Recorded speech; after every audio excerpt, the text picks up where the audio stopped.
Quick video to show you how to replace the standard line feeding trimmer head on your weed eater with a sharp blade like one of these for use of cutting thicker brush than just grass. To do this, you're going to need to buy a kit. I have the link for this in the description. This is a kit with just 3 or 4 pieces. It comes for less than $10. You can get it on Amazon. It comes with this bump here, this washer that's going to be used to secure the blade to your trimmer, and then to tighten it all down with this reverse threaded nut. You're going to need this to tighten it all in. When you install your standard head, it's threaded right into the head here and tightened down. There's no bolt, but you'll need this bolt in order to do this whole setup. Tools you're going to need is a wrench that's the right size for this bolt that you've acquired, and a screwdriver or a small piece of steel. Just anything that can be used in the end of the trimmer head here to lock the blade from turning. There'll be a slot in there so that when you need to crank down with that bolt, that screwdriver will stop it from turning on you and hold this in place.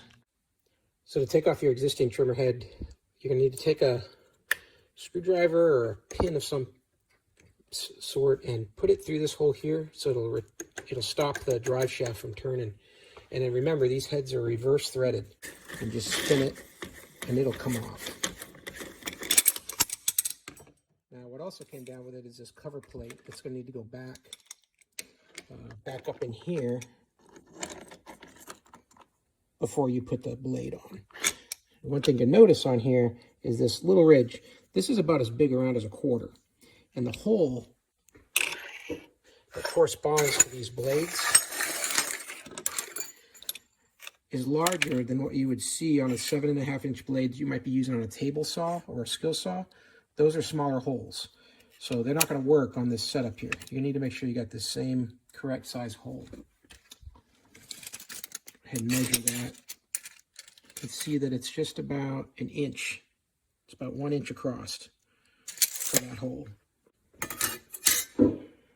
If I was going to try to use one of these carpenter blades with the weed whacker, it's not going to work because these holes are much smaller.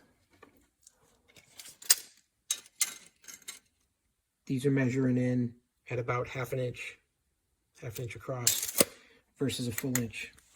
So I think that's done on purpose, so you'll have to purchase these landscaping blades versus reusing a skill saw blade.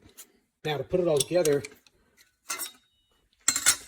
you're going to want to make sure that you fit the blade squarely around this little ridge. There's a very small, it's probably 1/16 of a ridge here where that blade's going to sit and keep it centered.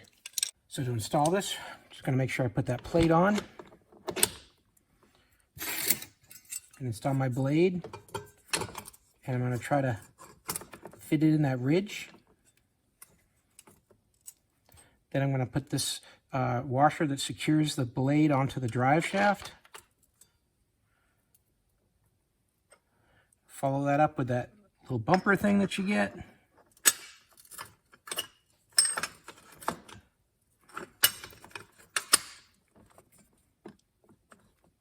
And then lastly, my reverse threaded nut, and I'm going to just start threading that counterclockwise to get it started.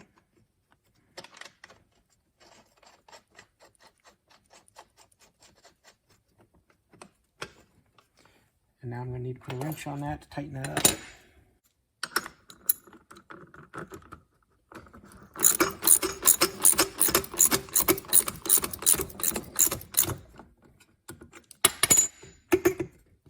All right, now that we got that secured and it's centered, we're going to be ready to go.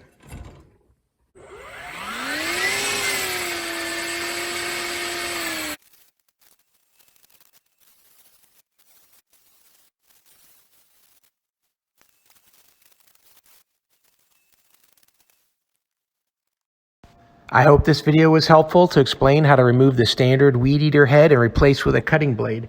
And if it was, please give it a thumbs up, and that'll help other people find it as well. And have a great day.